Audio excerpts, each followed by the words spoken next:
भारत के सबसे रोमांचक गेमिंग प्लेटफॉर्म विंजो पर हैं 70 से भी ज्यादा गेम्स। तो खेलो अपने मनपसंद गेम्स और रोज जीतो करोड़ों के इनाम। Download now from winzogames.com। Game में वित्तीय जोखिम शामिल है और इसकी आदत लग सकती है। जिम्मेदारी और अपनी जोखिम पर खेलें।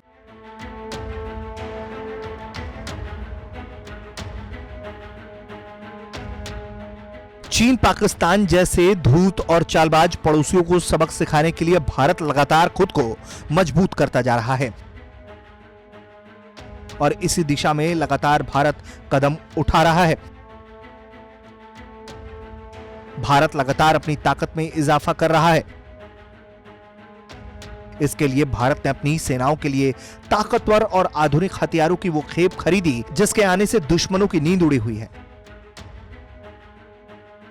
लेकिन इन सब हथियारों से खतरनाक था लड़ाकू विमान राफेल।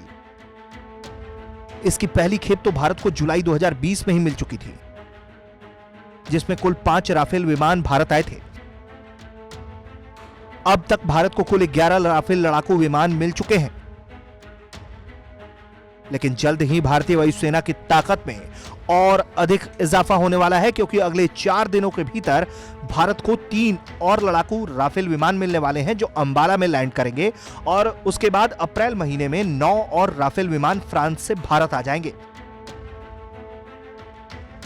इन विमानों के भारत आ जाने से भारत के पास मौजूद राफेल विमानों की कुल संख्या 23 हो जाएगी, जो कि दुश्मनों के लिए एक डरावने सपने जैसा है।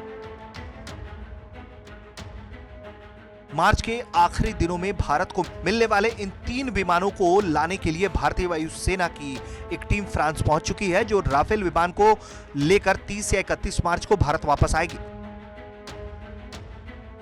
भारत ने फ्रांस सरकार के साथ सितंबर 2016 में 36 राफेल लड़ाकू विमान खरीदने के लिए 59,000 करोड़ रुपए का सौदा किया था। फ्रांस की कंपनी दसा एविएशन से 5 राफेल विमानों का पहला बेड़ा 28 जुलाई को भारत आया। इस बेड़े ने फ्रांस से उड़ान भरने के बाद संयुक्त अरब अमीरात में हॉल्ट किया था, जहां उसने ईंधन भरा था। राफेल के पहले बेड़े को जब वायुसेना में शामिल किया गया था, तब रक्षा मंत्री राजनाथ सिंह ने इसे गेम चेंजर करार दिया था। उनका दावा है कि राफेल के साथ वायुसेना ने तकनीकी स्तर पर बढ़त हासिल कर ली है।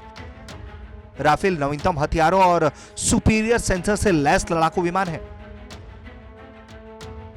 फ्रांस से कुल 36 राफेल मिलने वाले हैं, जिनमें से कई भारत आ चुके हैं और कई आने वाले हैं। लेकिन रही बात पूरे के पूरे 36 राफेल विमानों के भारत आने की, तो इस पर chief of air staff air chief marshal RKS Bhadauria ने अक्टूबर 2020 में बताया था कि सभी 36 राफेल लड़ाकू जेट जो हैं वो भारतीय वायुसेना में 2023 तक शामिल कर लिए जाएंगे। ब्यूरो रिपोर्ट, भारत तक।